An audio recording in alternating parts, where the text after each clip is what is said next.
ഇപ്പോൾ ലേറ്റസ്റ്റ് ആയിട്ടുണ്ടെങ്കിൽ കല്യാണി ഒരു വീഡിയോ ഇട്ടിട്ടുണ്ടായിരുന്നു. അതിനകത്ത് കുറച്ച് കാര്യങ്ങളൊക്കെ പറയുന്നുണ്ട്. അവരോട് ഇത് കണക്ക് ഹോസ്പിറ്റലുകാരാണ് പേയ്മെൻറ്റിൻ്റെ ഉണ്ടെങ്കിൽ ഡീറ്റെയിൽസും കാര്യങ്ങളൊന്നും ഇട്ടില്ലായിരുന്നു. അത് കഴിഞ്ഞിട്ട് അവർ തന്നെ പ്രശ്നം ഉണ്ടാക്കി എന്നുള്ള രീതിയിലായിരുന്നു പറഞ്ഞിട്ടുണ്ടായിരുന്നു. ഇപ്പോൾ ഉണ്ടെങ്കിൽ ആ ഡോക്ടർ തന്നെ എല്ലാ കാര്യങ്ങളും തുറന്നു വന്നിട്ടുണ്ടെങ്കിൽ വെളി വന്നിരിക്കുകയാണ്. യഥാർത്ഥത്തിലുണ്ടെങ്കിൽ അവർ എന്തൊക്കെയോ തേച്ച് പ്രശ്നമായതാണ്. അതിനുണ്ടെങ്കിൽ ഞങ്ങൾ ഹോസ്പിറ്റലുകാരെ കുറ്റം പറഞ്ഞതാണ്. അതോടെ ഞങ്ങളുണ്ടെങ്കിൽ ബില്ലിൻ്റെ ബാക്കിയൊന്നും കൊടുക്കാനൊന്നുമില്ല, അതൊക്കെ ചുമ്മാ പറയുന്നതാണ്. ഞങ്ങൾ എല്ലാ കാര്യങ്ങളും ഉണ്ടെങ്കിൽ കറക്റ്റായിട്ട് തന്നെ ചെയ്തതാണ്, എന്നിട്ടാണ് ഇത്രയും പ്രശ്നം ഉണ്ടാക്കിയതെന്നുള്ള രീതിയിലൊക്കെയായിരുന്നു പറഞ്ഞിട്ടുണ്ടായിരുന്നത്. അതേസമയത്തുണ്ടെങ്കിൽ കല്യാണി പറഞ്ഞൊരു കാര്യം എന്ന് പറഞ്ഞാൽ ഇതേണക്ക് അങ്ങനെ ബില്ലൊന്നും കറക്റ്റായിട്ട് തന്നിട്ടൊന്നുമില്ലായിരുന്നു. അതിനെ തുടർന്നാണ് ഇതേണക്ക് പോലീസ് സ്റ്റേഷനിൽ പോവുകയും അവിടെ ചെന്നിട്ടുണ്ടെങ്കിൽ എല്ലാ ബില്ലിൻ്റെ ബാക്കി തരാമെന്നുള്ള രീതിയിലൊക്കെ പറഞ്ഞിട്ടുണ്ടായിരുന്നു. പക്ഷേ ഇതുവരെ ഉണ്ടെങ്കിൽ അങ്ങനത്തുള്ള ഒരു കാര്യങ്ങളും കിട്ടിയിട്ടില്ല. അതുകൊണ്ടായിരുന്നു ബാക്കിയുള്ള കാര്യങ്ങളൊക്കെ നടന്നിട്ടുണ്ടായിരുന്നതെന്നൊക്കെയായിരുന്നു പറഞ്ഞിട്ടുണ്ടായിരുന്നത്.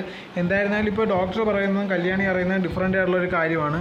സോ എന്തായിരുന്നാലും ശരി, ഇവർ പറയുന്നത് രണ്ടുപേരും മൊത്തത്തിൽ ഒന്നും വിശ്വസിക്കാൻ പറ്റത്തില്ല. ഓരോരുത്തരുണ്ടെങ്കിൽ ഓരോരുത്തരുടെ സൈഡ് വെച്ചിട്ടായിരിക്കും പറയുന്നത്. ഇതിൽ നിന്ന് നമുക്ക് ഏതാ കറക്റ്റ് ഏതാ തെറ്റെന്നുള്ള രീതിയിൽ പറയാൻ പറ്റത്തില്ല. എന്തായിരുന്നാലും എല്ലാ തെളിവുകളും വെളിയിൽ വന്നാൽ മാത്രം ആരാണ് എന്ത് ചെയ്തതെന്നുള്ളൊരു കാര്യം മനസ്സിലാവുകയുള്ളൂ.